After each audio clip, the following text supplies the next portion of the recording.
So let's talk about one of the greatest detective stories in all of history. And believe it or not, the hero of this story is a rock, a single piece of stone that managed to give a voice to an entire lost civilization and cracked the code of the pharaohs. Okay, so picture this. You're walking through the ruins of ancient Egypt. You're surrounded by these incredible pyramids and amazing temples, and they are all covered in these fascinating symbols. But what do they actually mean? For centuries, that was the big question. Nobody knew.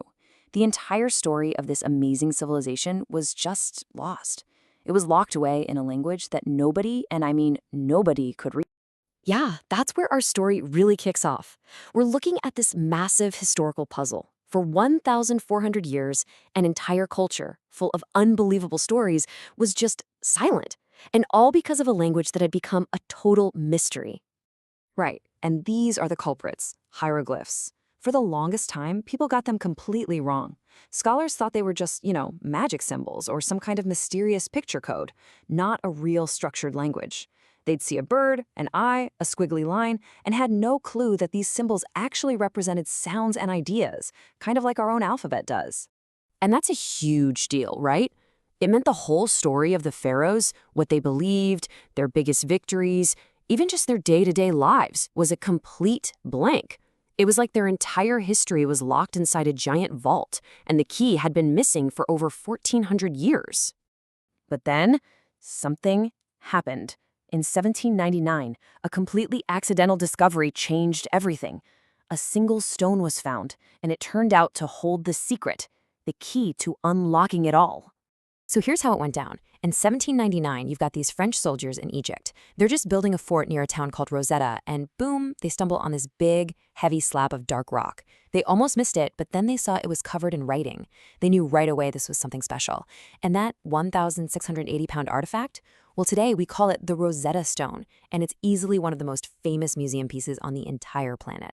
Now, what made this stone so incredibly brilliant was its three-part message. The exact same text was carved on it 3 times, but in 3 different scripts. You had the fancy hieroglyphs, which the priests used. Then there was a simpler script called Demotic for everyday stuff. And the third, ancient Greek, which was the official language back then. And here's the kicker. Scholars could still read ancient Greek. They immediately realized, wait a minute, this could be the dictionary we've been looking for. So, you're probably wondering, what did this super important message actually say? Was it some deep, ancient secret? Well, not exactly. It was basically a public announcement from a group of priests saying a big thank you to King Ptolemy V for cutting them a break on their taxes. That's it. And the reason they wrote it in all 3 scripts was simple. They wanted to make sure everybody got the message, from the priests to the government folks to the regular guy on the street. Okay, so finding the stone was step 1, a huge step for sure. But cracking the code? That was going to take a special kind of genius, someone who was totally obsessed with solving ancient puzzles. And that brings us to our hero, Jean-François Champollion. This guy was an absolute prodigy. As a teenager, he'd already mastered a bunch of ancient languages, and he dedicated his entire life to one single goal, to be the first person in over 1,000 years to actually read Egyptian hieroglyphs. So Champollion and the other researchers noticed something really interesting. Dotted throughout the hieroglyphic texts were these oval shapes. They had a hunch, a correct one it turns out, that these ovals, which are called cartouches, were basically like name tags for royalty. They highlighted the names of kings and queens, separating them from everything else. It was the perfect place to start digging in and trying to decode this thing. And this was the key.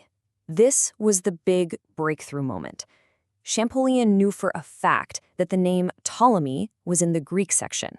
So he hunted down the matching cartouche in the hieroglyphs and started the incredibly slow, painstaking work of matching each symbol to a sound from the Greek name. This was it, the final stretch. By comparing these royal names, Champollion was on the verge of a discovery that would literally change history. His method was just brilliant, a real detective's approach. First, he took Ptolemy from the Rosetta Stone. Then, he got his hands on another inscription that had the name Cleopatra on it. Now, think about it. Both names share letters, right? Like P, T, O, and L. By comparing the symbols in both cartouches, he could confirm their sounds. He was literally building an Egyptian alphabet, one sound at a time, and then testing his theory on other royal names like Ramses and Thutmose. And this led to his most incredible realization. Remember how everyone thought a picture of a bird just meant, well, bird? Champollion proved it was way more sophisticated than that. He figured out that some symbols stood for sounds, just like our letters, but other symbols stood for entire ideas. It was a mix. And because he knew Coptic, a language that evolved from ancient Egyptian, he could figure out the grammar that held it all together. It wasn't just pictures, it was a complex hybrid language. So in September of 1822, after years and years of work, the final piece of the puzzle just clicked into place, and the story of what happened next is legendary. He supposedly sprinted out of his office, found his brother, yelled, "I've done it," and then just fainted on the spot, totally overwhelmed by what he just accomplished. You could say that that very moment was the birth of a whole new field of study, Egyptology. I mean, for the first time ever, scholars had the tools to study ancient Egypt scientifically, using the Egyptians' own records, not just relying on what other cultures wrote about them. The code was cracked, the vault was open, and a whole civilization's worth of stories just came flooding out. And suddenly, we could read everything. We weren't just guessing anymore. We could read about the lives of famous pharaohs, but also about the ordinary workers who built the pyramids. We found their medical recipes, their religious prayers and myths, even their poems, stories, and private letters. History just sprang to life in a way no one could have ever imagined. And really, this was the biggest deal of all. Before this, everything we knew about Egypt came from outsiders, like Greek historians writing about them. But now, after 1,400 years of total silence, the ancient Egyptians could finally speak for themselves. They could tell us their own story in their own words. The legacy here is just enormous. In fact, the discovery was so important that the term Rosetta Stone is now part of our everyday language, right? We use it to describe any crucial clue that unlocks a big mystery, that thing that helps us translate between two totally different systems, whether we're talking about science, computers, or even art. And that really makes you think, doesn't it? What are the big mysteries of our time? Maybe it's figuring out how to talk to animals, or completely deciphering our own DNA. What other massive puzzles are out there just waiting for their own Rosetta Stone to be found?